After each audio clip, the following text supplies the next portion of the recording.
Isaías 14. Nós vamos ler os versos 12, 13 e 14. O texto diz assim: Como caíste desde o céu, ó estrela da manhã, filha da alva, como foste cortado por terra, tu que debilitavas as nações. E tu dizias no teu coração: eu subirei ao céu, acima das estrelas de Deus exaltarei o meu trono, e no monte da congregação me assentarei aos lados do norte. Subirei sobre as alturas das nuvens, e serei semelhante ao Altíssimo. O próximo texto está em Ezequiel 28. Abra sua Bíblia lá comigo, Ezequiel, verso 28, e nós vamos ler a partir do verso 13. Ezequiel 28, a partir do verso 13, o texto diz assim: Estiveste no Éden, jardim de Deus, de toda a pedra preciosa era a tua cobertura, sardônia, topázio, diamante, turquesa, ônix, jaspe, safira, carbúnculo, esmeralda e ouro. Em ti se faziam os teus tambores e os teus pífaros, no dia em que foste criado, foram preparados. Tu eras o querubim ungido para cobrir, e te estabeleci. No monte santo de Deus, estava no meio das pedras afogueadas, andavas. Perfeito eras nos teus caminhos, desde o dia em que foste criado, até que se achou iniquidade em ti. Vamos até aí. Verso 17, lança comigo. Leia comigo, verso 17. Elevou-se o teu coração por causa da tua formosura, corrompeste a tua sabedoria por causa do teu resplendor. Por terra te lancei, diante dos reis te pus, para que olhem para ti. Aí agora, vamos até aí. Esses dois textos que nós acabamos de ler são atribuídos pelos estudiosos à criação e queda de Lúcifer. Lúcifer, um querubim ungido para cobrir, e a gente até comentou isso aqui no último Feminina, se eu não estou enganado, que será que a Bíblia quer dizer sobre as pedras afogueadas andavas? Vocês lembram que eu falei de efeito especial, né? Lúcifer era uma criatura cheia de resplendor. E, no entanto, os textos descrevem que não foi suficiente. Um dia, elevou-se o teu coração, no verso 17, elevou-se o teu coração por causa da tua formosura. Corrompeste a tua sabedoria por causa do teu resplendor. E lá em Isaías, termina o texto que nós lemos dizendo: subirei sobre as alturas das nuvens e serei semelhante ao Altíssimo. Não bastava ele ser um querubim destacado, não bastava na hierarquia dos anjos, se a gente pode chamar assim, ele ter uma diferenciação. Aqui, nenhuma outra criatura de Deus fala que os instrumentos foram criados para ele, os tambores e os pífaros foram criados no dia em que você foi criado. Uma criatura espetacular. E, no entanto, um dia isso não foi suficiente. Não era suficiente ser um querubim ungido para cobrir. Não era suficiente ser chamado de Lúcifer, que significa resplendor, luz, iluminado. Então, você imagina a visão desse ser, desse querubim. Não bastava ele já ser destacado. Não bastava ele estar coberto de pedras preciosas, como o texto de Ezequiel descreve. Um dia, ele ficou insatisfeito. Pareceu ser pouco ser um querubim ungido para cobrir. Abra sua Bíblia em Gênesis, capítulo 3, e nós vamos ler a partir do verso 1. E você pensa, tá bom, Helena, e o que nós temos com isso? Vamos lá que eu já te conto. Senta que lá vem a história. Gênesis 3, a partir do verso 1. Ora, a serpente era mais astuta que todas as alimárias do campo que o Senhor Deus tinha feito. E essa disse à mulher: é assim que Deus disse: não comereis de toda a árvore do jardim? E disse a mulher à serpente: do fruto das árvores do jardim comeremos, mas do fruto da árvore que está no meio do jardim, disse Deus, não comereis dele, nem nele tocareis, para que não morrais. Então a serpente disse à mulher: certamente não morrereis, porque Deus sabe que no dia em que dele comerdes, se abrirão os vossos olhos e sereis como Deus, sabendo o bem e o mal. E viu a mulher que aquela árvore era boa para se comer e agradável aos olhos, e árvore desejável para dar entendimento, tomou do seu fruto e comeu, e deu também a seu marido, e ele comeu com ela. É aí que entra a nossa parte nesse latifúndio. A mesma insatisfação que deu origem a Satanás é a mesma que ele lança no coração de quem? De quem, gente? No coração da mulher. A mesma sedução. Lá em Isaías a gente lê, serei como Deus. E aqui em Gênesis ele diz exatamente a mesma frase que concebeu Satanás. Ele diz a mesma frase para a mulher: certamente não morrereis, sereis como Deus. E aí a gente olha para a gente e a gente vê como até hoje, como resíduo do que ficou lá no Éden, a gente carrega dentro de nós, e eu estou me dirigindo a você, mulher, e a mim também, que o meu ouvido é o mais próximo da minha boca, essa insatisfação. Como nós somos insatisfeitas. Ah, mas eu estou gorda. Ah, mas eu estou magra demais. Ah, podia ter um pouquinho de carne mais aqui. Ai, podia. Aqui, podemos fazer o transplante, né, minha filha? Você é tão seca. Deixa eu passar um bocado da minha barriga para você. Ai, mas meu cabelo é tonhonhonho. Ai, mas meu cabelo é boilambeu. Ah, mas eu tô uma baleia. Ah, mas eu sou branca demais. Ah, mas eu sou preta demais. Ah, mas meu cabelo é duro, meu cabelo é tonhonhonho. Ah, mas... E aí a gente está sempre reclamando de alguma coisa. O marido da gente fala: você está linda. Você fala: o que você está querendo? A gente não acredita. Se ele chega e fala: mocreia, você acredita na hora. Você já manda a mão na cara dele, né? Dependendo de como é que você está com Jesus, a coisa fica feia. Agora, se ele te faz um elogio, você fica desconfiado. Hoje tem, né? Hoje vai ter que ter. E a gente está sempre proclamando a nossa insatisfação. A murmuração virou cultura, né? A gente chega na fila do banco. Oh, Deus, olha essa fila, olha o tamanho dessa fila. Isso é o PT. Aí, no instantinho, você arruma um parceiro de reclamação. É isso mesmo, é a Dilma, é culpa da Dilma. O povo quase põe fogo no banco. Agora, se chega um crente na fila e fala assim: oh, glória a Deus.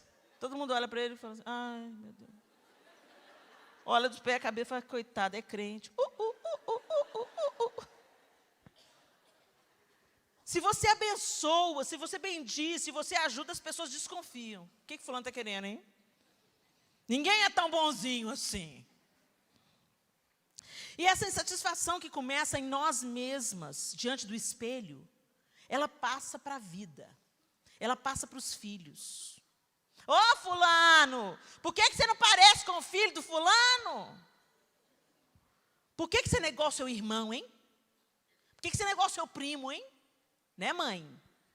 Ele não é porque ele não é o primo. Se Deus quisesse que ele fosse o primo, ele tinha nascido primo. Ele é o filho. Cada filho nosso, gente, foi feito numa forma especial, porque cada um deles tem um propósito. Helena, mas aquele menino me deixa de cabelo branco. Você também deixava, porque não tem semeadura sem colheita, minha linda. Chegou a sua vez. Né? A gente gosta muito de pensar na lei da semeadura quando está tudo dando certo, né? Chegou a sua vez. Chegou a sua... né? E assim, mas Deus não desperdiça nada, nem as nossas lutas. E enquanto estamos lutando, as nossas batalhas, estamos sendo forjadas, adoçadas, aprimoradas, melhoradas, se você deixar.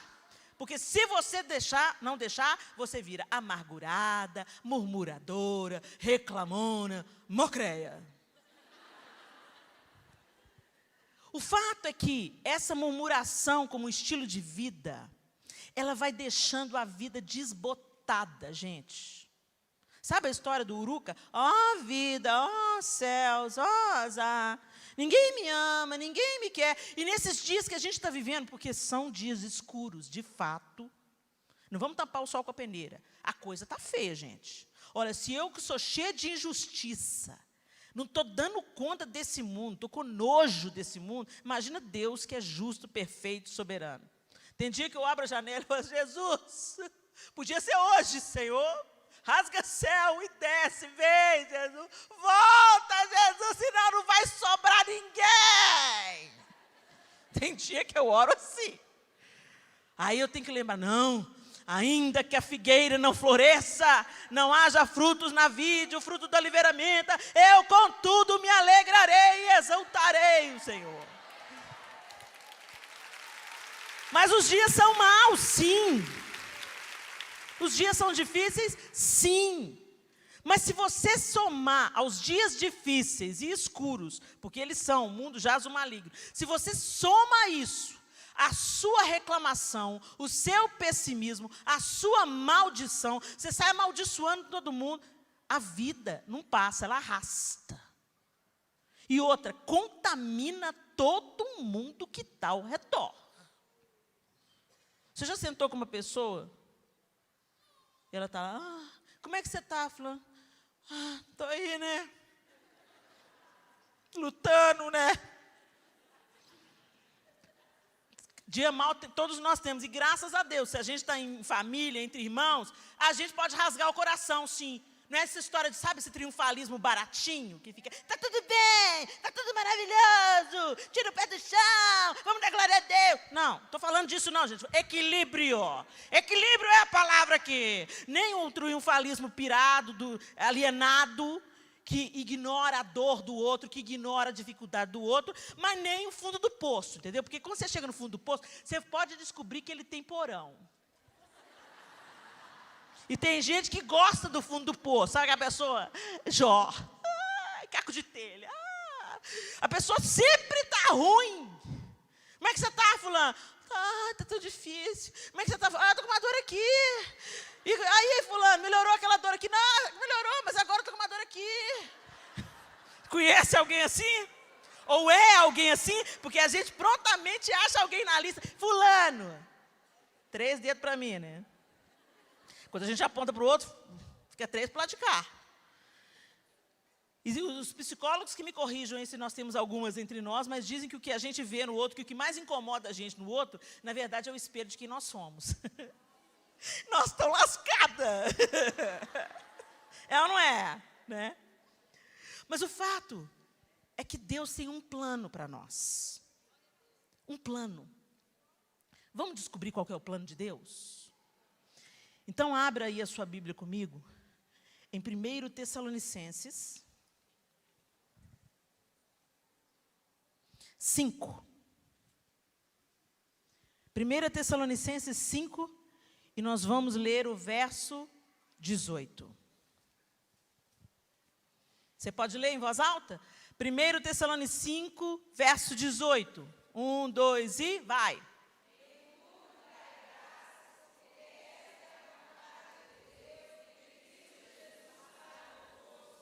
Em tudo dai graças, porque esta é... É o quê, gente? É o quê? Para quem? Para comigo e para com você, para convosco. Ai, Deus, eu quero fazer a sua vontade, Senhor. Mas, Senhor, que não seja fazer missões na África, hein? Que eu não dou conta disso, não. Senhor, eu quero fazer a sua vontade, Pai. Mas não debaixo da liderança daquela pessoa. Senhor, eu quero fazer a sua vontade, Senhor. Mas, Senhor, dá para o Senhor melhorar um pouquinho o meu salário? Que tal a gente começar a agradecer? Tem gente que pega o salário e fala, olha aí, que praga, esse real. a palavra, ela gera vida ou morte. E a gente gasta muitas palavras murmurando e nenhuma agradecendo. Agora, agradecer quando está tudo bem, é fácil. É fácil você sentar numa mesa farta e dizer, oh Deus, muito obrigado por esse alimento que está na nossa mesa. E reconhecer que ele vem do Senhor. E reconhecer que ele é provisão do Senhor, que ele é graça e dádiva do Senhor. Não é maravilhoso? Mas e no dia que tem arroz e ovo? Ou arroz? Será que você também agradece ou fica?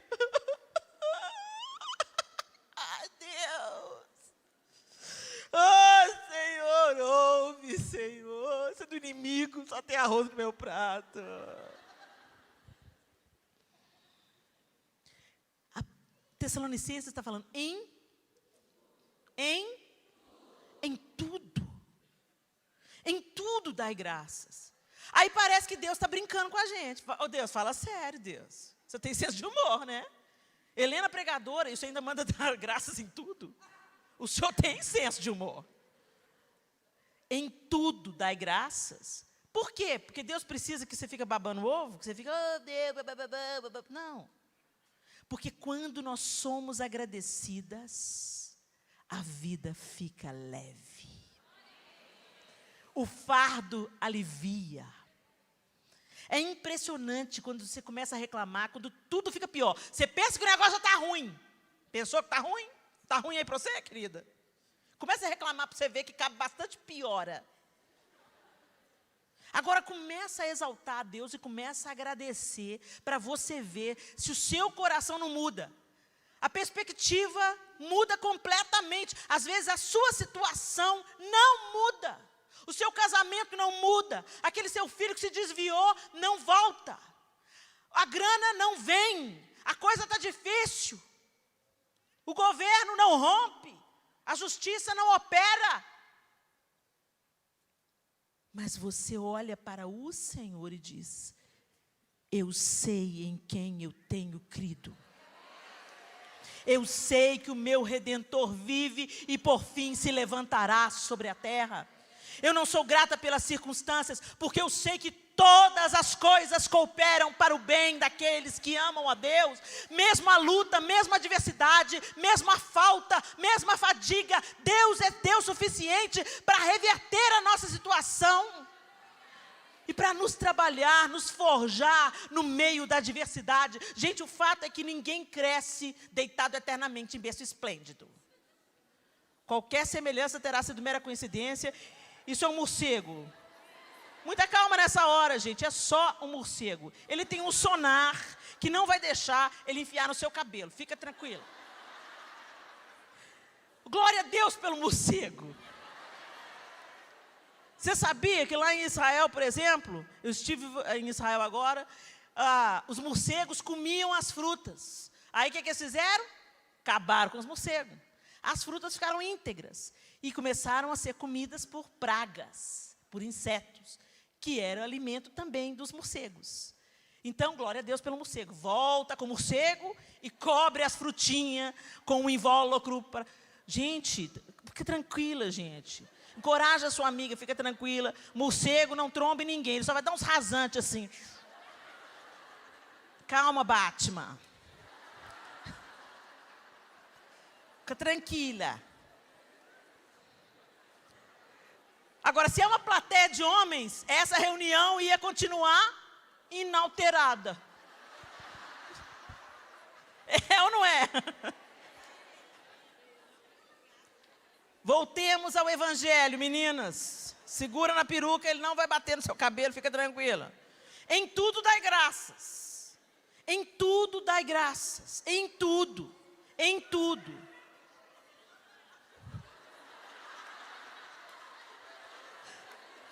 Ô, gente, eu preciso continuar ministrando a palavra. Fica comigo. Se você olhar para mim, você não verá o morcego. Olha para mim. Olha para mim. Amém? Imagina que ele é uma borboleta. Imagina que é uma borboleta, tá bom? Fica tranquilo. o fato é que, por que Deus estabelece isso? Porque Deus fala que é para a gente dar graças. Em vários trechos do Evangelho, em tudo dai graças. Sede por tudo agradecidos, sede agradecidos. Entrai por suas portas com ações de graças, e nos seus átrios com hinos de louvor, rendei-lhe graças e bendizei-lhe o nome, porque o Senhor é bom, e a sua misericórdia dura para sempre. Deus não é bom só quando Ele faz a nossa vontade, Ele é bom sempre. Mesmo quando as circunstâncias não cooperam aparentemente para o nosso sucesso, para o nosso gosto, para o nosso deleite, ainda assim Deus não sai do controle. Tem uma frase de São João de Ávila que diz assim: um ato de ação de graças, quando as coisas vão mal conosco, vale por 1000 graças, quando as coisas concordam com as nossas preferências. Deus está de olho em nós, e o inferno também está de olho em nós. É na hora da adversidade, porque agradecer quando está tudo cooperando, concorrendo com aquilo que a gente prefere, com a nossa vontade, é fácil. E nem assim, às vezes a gente lembra. Tem comida na mesa, tem água na geladeira, tem vida para ser vivida, tem filho para abraçar, marido para beijar, namorado para sonhar, tem mãe e pai que ainda cuida, tanto motivo de gratidão, mas nem assim a gente lembra de agradecer, mas de reclamar na primeira pisada na bola, na primeira freada do ônibus, no primeiro desvio de rota, no primeiro trovejar no dia bonito, a gente já reclama: ah, vai chover, que luta essa chuva. Depois Deus fecha o céu e aí o povo vai: oh Deus, vai chover, vai chover. O que está acontecendo com a gente? Muitas vezes a sua vida está pesada porque você só coloca a lente de aumento no que está ruim. E só reclama, e só reclama, e só reclama, e só reclama.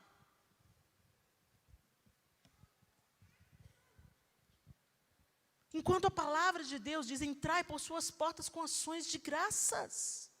Quando eu li esse versículo, eu era adolescente, eu imaginava que toda vez que eu fosse à igreja, eu entraria pela igreja dizendo: glória a Deus, Senhor, obrigada, Jesus. Não está errado, não.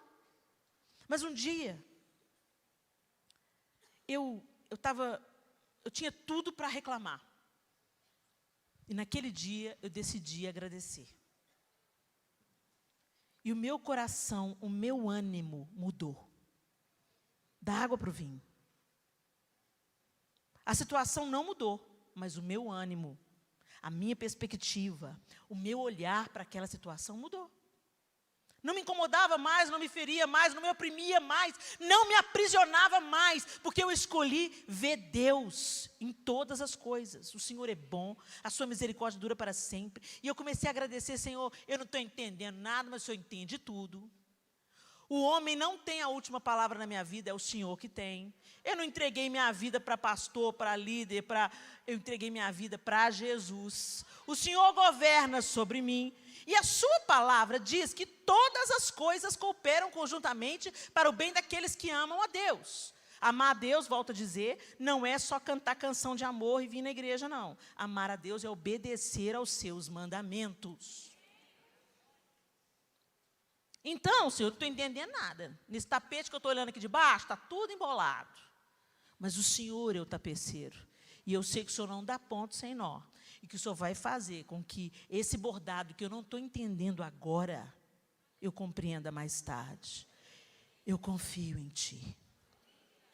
Mesmo quando não posso entender, minhas lágrimas me impedem de Te ver. Teus caminhos são mais altos que os meus. Teus mistérios mais profundos do que eu. Te adoro, Senhor. Calo meu coração e me prostro. Te adoro, Senhor. No dia mau quero proclamar. Confio em Teu amor que não morte pode me separar do teu cuidado e proteção. Mesmo quando eu não te vejo, sei que a tua mão me sustenta. Não temerei más notícias. Não temerei más notícias, mesmo no vale da sombra da morte, comigo tu estás, comigo tu estás, comigo tu estás.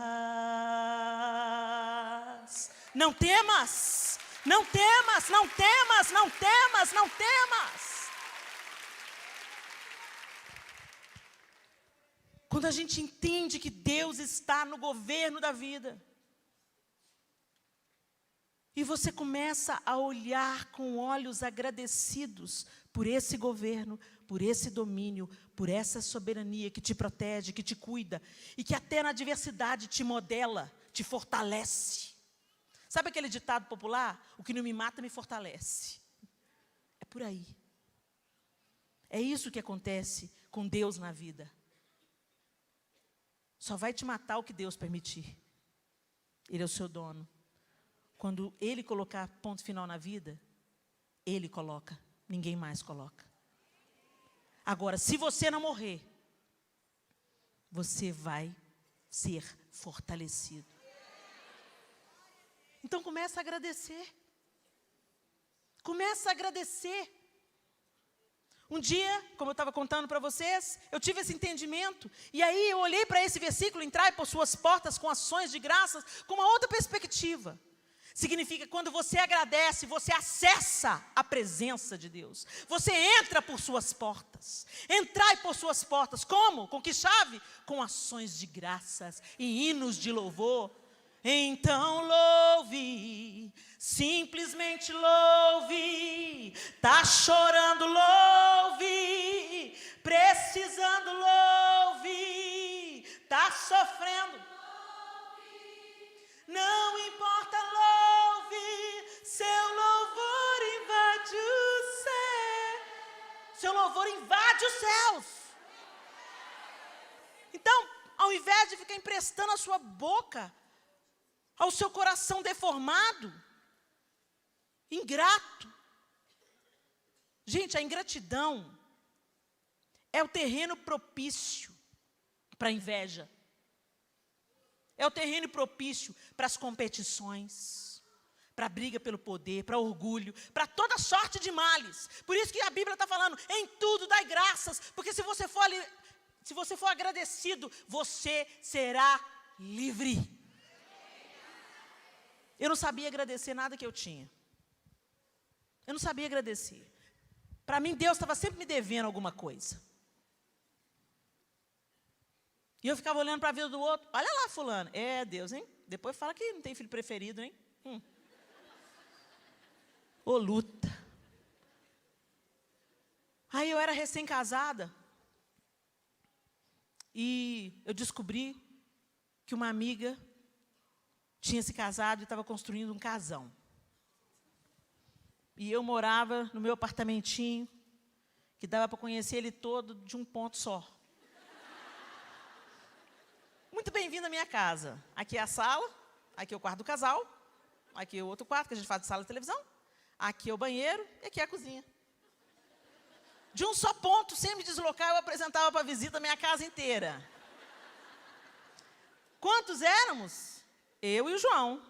Precisava de mais? Não precisava de mais. Era apartamento de aluguel? Não era apartamento de aluguel. Nossos pais ajudaram a gente a entrar num financiamento da casa própria. Então, eu estava pagando, mas eu estava pagando o que seria meu e não aluguel. Eu decorei do jeito que eu queria. Eu brincava de boneca com o meu apartamento. Cada dia eu inventava uma moda diferente. Decorei do jeito que eu sonhei. Era o meu ninho com o João. Mas um dia, o ninho pareceu pouco. Porque eu fiquei sabendo que a outra estava construindo um casão. Mas eu não falei com ninguém. Fiquei com a invejona aqui só no meu coração, né? Você pensa assim, a inveja branca, inveja santa. Não, gente, não existe inveja branca, inveja santa, tá? A inveja é pecado. Aborta os sonhos de Deus na sua vida, te impede de achar a plenitude em Deus, te impede o seu potencial de florescer, impede a sua vida de andar. Então, se você está no estágio, que você está olhando para a vida do irmão, carro tal, hein? Vai orar, vai buscar com a boca no povo, Senhor, obrigado pelo carro do fulano, Jesus. Começa agradecendo pela dádiva na vida do outro. Gente, vocês vão ver que isso funciona. Bom remédio para a inveja é gratidão. Entendendo que Deus distribui com justiça todas as coisas. E que tem umas coisas que nós não estamos prontas para ter. Deus sabe a estrutura de cada um de nós, sabe que nós somos pó. Tem gente que tem um quarto e sala e é pura cobiça. Se tiver um carro de luxo, já era. Deus conhece, confia. E eu estava lá, com a minha invejona no coração, pensando que estava tudo bem, porque ninguém sabia, só eu sabia. E estou lá, minhas conversações internas. Eu sou crente, Jesus. Estou na igreja. Eu canto para o Senhor. A outra nem crente é. Oh Deus, olha, só o Senhor para aguentar a gente mesmo, Jesus, o Senhor é lindo. Aí, estava lá na minha reclamação interna, peguei o ônibus errado. Ao invés de eu pegar o 1207B, que era o que ia para minha casa, dei sinal, o ônibus está entrando para um lado, para o outro, para o outro, para o outro. Eu falei, moço, o que está acontecendo? Esse ônibus está errado. Moça, escuta, você pegou o ônibus errado. Esse não é o 1207B? Não. É o A? Não, é o C. Que C, moço? Agora tem C. Que luta. Aí eu olhei de longe e vi um prédio, que era um norte para eu chegar na minha casa, no meu apartamento. Eu posso descer? Não, moça, vai até o final. Não, tem tempo para ir para o final, não. Para aí o ônibus que eu vou descer. Desci o ônibus, fui andando na direção do prédio, falei, vou chegar lá em casa. Já estava anoitecendo. E eu morava no Santa Mônica ali na época. E tinha, na época, uma comunidade entre um bairro e outro. Entre o Jardim Atlântico, o Santa Mônica, o Santa Amélia e o Santa Mônica. E eu tinha notícia, tinha ciência dessa comunidade, porque várias vezes as crianças iam lá em casa pedir coisa, pedir mantimento, pedir roupa. Mas eu nunca tinha visto com os meus olhos. E eu nunca mais vou esquecer. Para eu chegar na minha casa, eu tinha que passar no meio da comunidade. E, gente, eu já fui a várias comunidades. Existem vários níveis de dificuldade, de carência, mas nada como aquele lugar onde eu passei. Para vocês terem uma ideia, tem um córrego que tem ali, que hoje é um esgoto a céu aberto. Ele era um córrego onde eu nadava quando eu era criança. Mas hoje ele é um esgoto a céu aberto. A construção foi acontecendo e o esgoto foi sendo julgado naquele córrego. Então ele virou o banheiro de todo o bairro. E eu vi uma senhora lavando vasilha na água do córrego. Crianças pequenininhas assim, com aquele abdômen distendido, catarrão descendo. A meninada que dá vontade de você pôr debaixo do braço, levar para casa para dar banho, para cuidar. Ratazana se esgueirando entre os barracos. Lona, não era telhado, era aquela lona preta, num calor, gente, de 40 graus. Belo Horizonte estava quente demais, e chovia e fazia calor, e nuvem de pernilongo. Graças a Deus que não tinha zika naquela época. Vamos dar graças, né? Graças a Deus. Aí, eu fui passando pelo meio, e o povo olhando para mim com aquela cara, o que essa mulher está fazendo aqui? Os caras no boteco olhando para mim. Batman, nós te repreendemos. Sabe? O povo no boteco olhando para mim, porque falta tudo. Ele está querendo receber, gente, deixa ele receber. Falta tudo, mas não falta cachaça. Os homens sentados no boteco, talvez para tentar adormecer a dor de ver um filho pedindo uma coisa e não ter o que dar para comer. Miséria, miséria, miséria. E eu olhava para aquilo e pensava, como um ser humano pode estar morando numa situação dessa? Eu passei do lado de um barraco e tinha um estrado de uma cama, e com coberta em cima, não tinha colchão. E ele estava apoiado para ser separado do chão, com certeza para fugir de algum bicho, né? Por tijolos. E eu fiquei pensando, meu Deus, aqueles cubículos. Eu fiquei pensando, meu Deus, como um ser humano pode viver assim, meu Deus? E eu fui subindo para a minha casa, eu fui saindo daquele cenário, e fui me aproximando, e eu entrei na minha rua. Quando eu entrei na minha rua, tinha chovido, e estava tudo varridinho, tudo limpinho, os jardins floridos, a grama verdinha, as árvores verdinhas, e eu olhei para a minha rua e falei, meu Deus, que rua linda, que rua bonita. Eu nunca tinha percebido como é que minha rua era bonita. Cheguei no meu prédio, abri o portão e fiquei olhando para o prédio, todo pintadinho, novinho. Nossa, minha casa é tão bonita. Entrei, abri a porta, fechei ela atrás de mim e fiquei olhando o meu apartamento. Meu tio tinha instalado um roda-teto, que naquela época eu usava muito, né, um roda-teto de tecido, e colocado uma moldura fininha de madeira, e era o mesmo tecido que eu fiz almofadas para o meu sofá. Era igual uma casa de boneca, cheirosa, limpinha, tudo novinho, os eletrodomésticos novinhos. E eu entrei e falei, meu Deus, que casa linda. E aí eu fui para a cozinha, abri a geladeira e falei, uau, geladeira. Quem aqui já teve a geladeira estragada num dia? Primeira coisa que você procura é um vizinho para guardar o feijão, né? E a carne, para não estragar. Mas a gente nunca para pensar como a geladeira é uma bênção, como a máquina de lavar é uma bênção, como o ferro de passar roupa é uma bênção, como ter um teto para morar é uma bênção. Chuveiro elétrico, aí eu fui tomar um banho. Quando eu abri o chuveiro, eu olhei, verão, inverno. Eu posso escolher a temperatura da água que eu vou tomar banho. Eu saí do banho, enrolei na toalha, toalha cheirosa, toalha felpuda. Quem aqui já tentou enxugar com uma toalha que não enxuga? Não é uma luta, gente, ela só espalha a água. Não é uma luta. Quem já enxugou sabe. Ô luta que é. Você pega a sua roupa que você tirou para enxugar, mas para ficar livre daquela toalha. Mas quando você pega uma toalha felpuda, cheirosa, limpinha, gigante, e ó, que delícia que é. Nem precisa ser gigante, pode ser metade. Mas ela enxuga? Tá valendo. Pode até ser de rosto. Ela enxuga? Tá valendo. Não é assim? E aí eu enxuguei e fiquei pensando, meu Deus, sabonete, eu parei para sabonete. Sabão com cheiro, sabão com perfume. Naquela época nem tinha Dove, que tem hidratante também. E eu pensando, que luxo! Que luxo! Eu tomo banho com um sabão que tem perfume. Lá em Cuba, mulheres como eu e você, tomam banho com um sabão que lava roupa.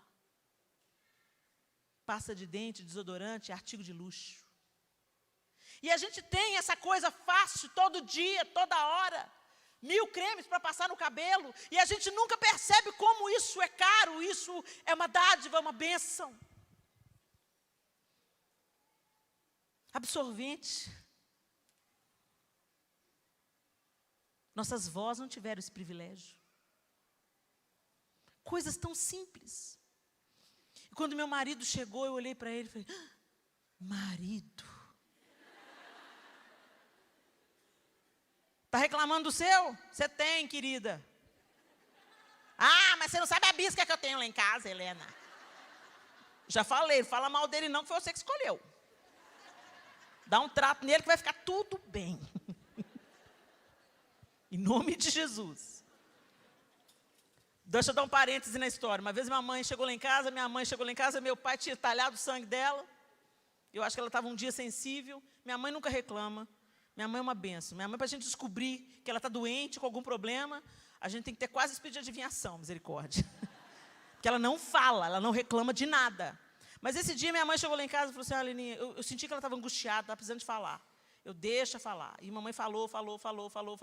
Papai estava talhando o sangue dela. E eu deixei ela falar, deixa ela desabafar. Aí quando ela acabou de falar, eu fiquei olhando para ela e pensando, Deus, o que eu vou falar para minha mãe, Senhor? Ela é minha mãe. Eu virei para ela e falei, mãe, a senhora lembra aquele dia que nós fomos pegar o papai chapado no bar?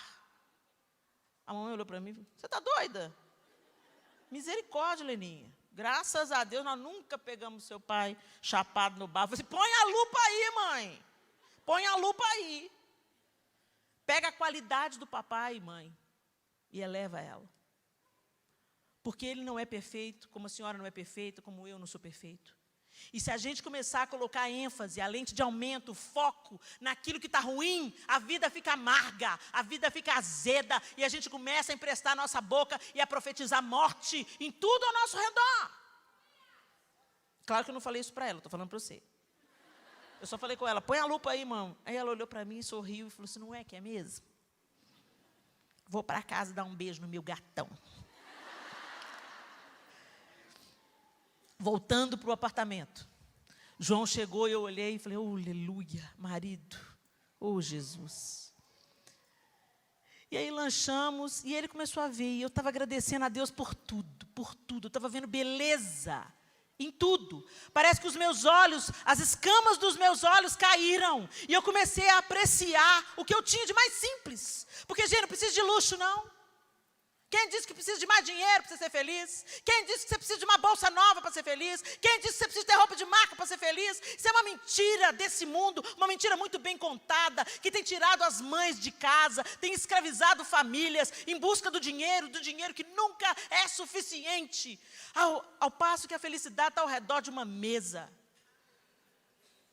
Uma amiga minha falou comigo hoje assim, você estava onde, Helena? Você estava em Israel? Que glamour, hein? Que chique. Eu não vou mais. E ela falou o nome de uma cidade que eu não me lembro agora, uma roça. Eu que não quero ir mais para fulano, para tal lugar. Eu falei assim, o que faz os lugares especiais não são os lugares, são as pessoas. Você pode estar no melhor lugar do mundo, se você é maltratado, se você é judiado, você não vai querer voltar lá nunca mais. Agora você pode estar na roça, sem luz. Se você está com quem você ama, tudo vira festa. Você pode passar férias em Sabará. Se você está com a sua família e vocês se amam, uhul! Tem gente de Sabará aí, oh glória a Deus, melhor lugar do mundo. Tem gente boa lá em Sabará? Melhor lugar do mundo. Porque o que torna os lugares especiais não é a fama, são as pessoas com quem você compartilha a vida. E nós estamos torcendo as coisas, invertendo valores e perdendo a alegria e a gratidão no dia a dia, no partir do pão, com singeleza de coração. Lembra da igreja lá em Atos? O que aconteceu com a gente? A gente hoje tem o mundo na palma da mão, smartphone. Todo mundo dentro da mesma sala, ninguém olha na cara um do outro. E aí você não sabe por que você está angustiado? Você não sabe por que você está cansada? Porque você está exausta? Seu cérebro não para? No seu tempo livre, você fica nas redes sociais, lendo coisa que não presta? Rede social, para mim, é assim, eu entro, posto e saio. Porque se eu ler, eu fico contaminada. Deixa eu ir viver a vida real. O pessoal fica postando 1000 fotos. Vai ser feliz de verdade. Vai ser grato de verdade. Nós fomos arrumar a cama juntos, eu e o João. Aí, quando ele tirou a colcha, subiu aquele cheirinho de comfort, e eu me lembrei da cama lá da comunidade, que não era uma cama. E eu comecei a passar a mão no lençol e a falar, oh Deus, obrigada Deus, pelo lençol limpinho, pelo colchão fofinho. E o João olhando para mim. Aí deitamos nós dois e ele ligou o ventilador. Ar-condicionado não, gente, ventilador. Que ficava num banquinho no pé da cama. E eu falei, glória a Deus, ventilador. que ameniza o meu calor, que não deixa os pernilongos chegar perto. O João virou para mim e falou: Helena, o que está acontecendo? O que está acontecendo, João? Que eu era milionária e não sabia. Porque a riqueza da vida está nas coisas simples da vida. Porque a gente não precisa de ostentar, de ficar posando e fazendo e pensando que vai acontecer. Nada do que a gente tem hoje, a gente vai caber no nosso caixão, não, gente. Mas as memórias de família em volta de uma mesa, mesmo que seja para comer o arroz, feijão e ovo. Gente, melhor comida do mundo, arroz, feijão e ovo. Melhor comida do mundo. Sai do Brasil e fica 20 dias sem comer a comida brasileira, que você vai chegar e vai se deliciar num prato de arroz, feijão e ovo. Luxo é bife com batata frita. Fazer xixi quando você está apertado. Lembra? Não é maravilhoso? Beber água quando você está com sede. Lembra? Sede mesmo, goela seca, boca seca. Não adianta Coca-Cola, tem que ser água. Melhor comida, melhor bebida do mundo. Banho quando você está há mais de 48 horas sem tomá-lo. Circunstancialmente, né, gente? Eu espero que não seja de propósito. Uma vez eu perdi um voo, o negócio ficou difícil, eu fiquei 48 horas sem tomar banho. Quando eu cheguei em casa, os meninos com saudade, eu, ninguém me toca! Vou tomar banho primeiro. Coisa mais gostosa é tomar banho. Quando você chega depois de um dia exaustivo de trabalho. Imagina, a água acabou. Aí você começa a praguejar. Que lota essa Copasa! A mulher estava lavando a calçada, agora está faltando água. Não é assim que a gente fala? Mas no dia, todos os dias que você abriu a torneira e tinha água, você não glorificou a Deus. A gente não agradece a Deus pela capacidade de ir ao banheiro sozinho. A gente não agradece a Deus. Enche o pulmão de ar aí. Olha que maravilhoso, você não precisou de um pulmão mecânico para fazer esse movimento.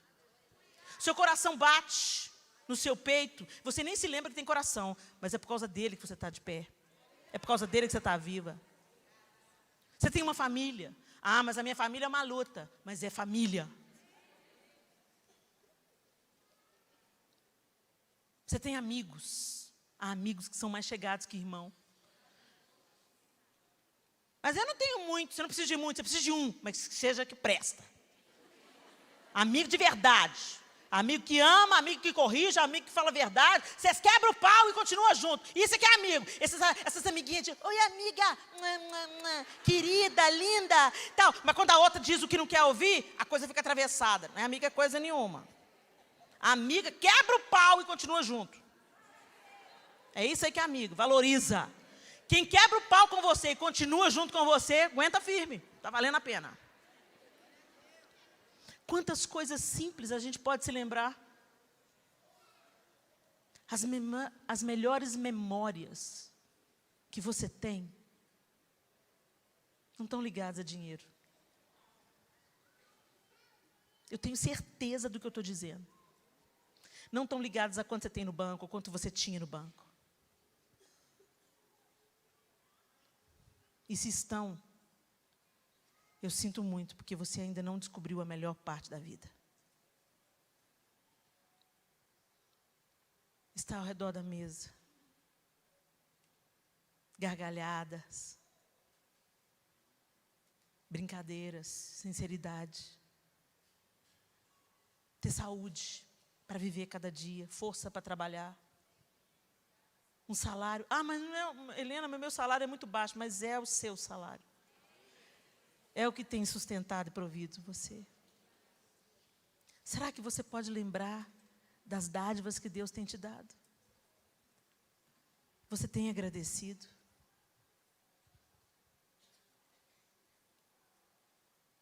Não tenho palavras para agradecer tua bondade.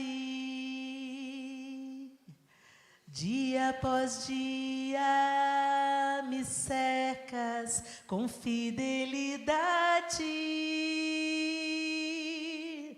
Nunca me deixes fiz esquecer que tudo que tenho, tudo que sou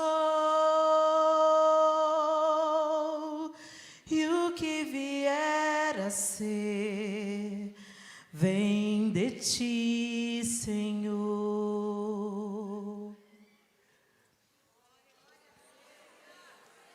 A gratidão torna a jornada leve. A gratidão limpa o nosso coração da angústia, da inveja, da cobiça, da avareza, dos ciúmes, da competição, das comparações.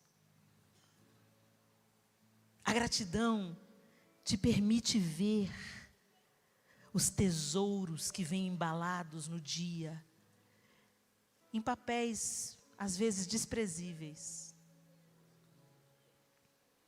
Você já parou para pensar que todo pôr do sol, nenhum é igual ao outro?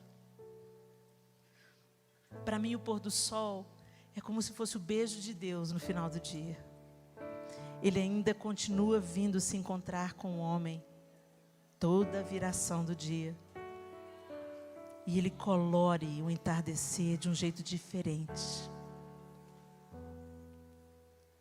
Eu só passei a perceber isso há pouco tempo.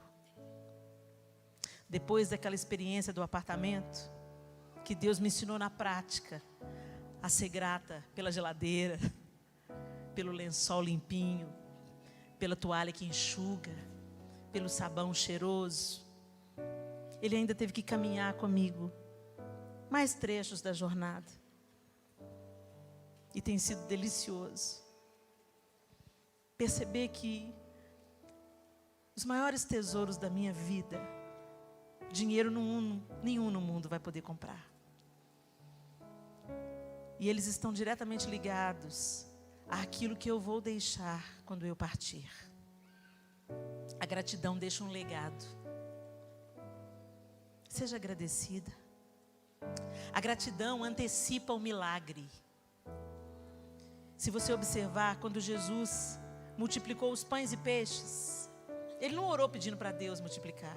A Bíblia diz: e tendo dado graças, deu-os aos discípulos para que repartisse entre a multidão. Quando Ele ressuscita Lázaro, Ele não falou: Senhor, ressuscita Lázaro, Deus Pai. Não, Ele falou: Pai, graças te dou por me haveres ouvido. Quando Ele estava dando a si mesmo o maior de todos os milagres, Ele estava se dando para ser moído em favor de nós. Ele estava ensinando os discípulos o que estava acontecendo. Ele disse: e partindo o pão e dando graças. Se o próprio Filho de Deus deu graças, por que você acha que você não precisa fazê-lo? Deus precisa da nossa gratidão para ficar mais em paz com Ele mesmo ou se sentindo mais seguro? Não.